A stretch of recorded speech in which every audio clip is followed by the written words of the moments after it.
যুবভারতী কাণ্ডে দুদিন পার, এখনো পর্যন্ত যুবভারতী স্টেডিয়ামের যে অবস্থা একেবারে লন্ডভন্ড অবস্থা। চারিদিকে যত্রতত্র ছড়িয়ে ছিটিয়ে পড়ে রয়েছে বাকেট চেয়ার। অ্যাথলেটিক্স ট্র্যাক, শুধুমাত্র অ্যাথলেটিক্স ট্র্যাকই নয়, আমরা দেখতে পাচ্ছি যে যুবভারতী ক্রীড়াঙ্গনের এই সবুজ মখমলে মাঠ, সেই মাঠের মধ্যেও এখনো পর্যন্ত ছড়িয়ে ছিটিয়ে রয়েছে এই বাকেট চেয়ার।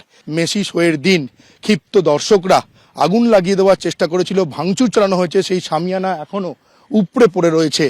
রড দেখতে পাওয়া যাচ্ছে, স্ট্যান্ড দেখতে পাওয়া যাচ্ছে, এগুলো এখনো পর্যন্ত পড়ে রয়েছে। জিআই তার, সেই জিআই তারও পড়ে রয়েছে মাঠের মধ্যে।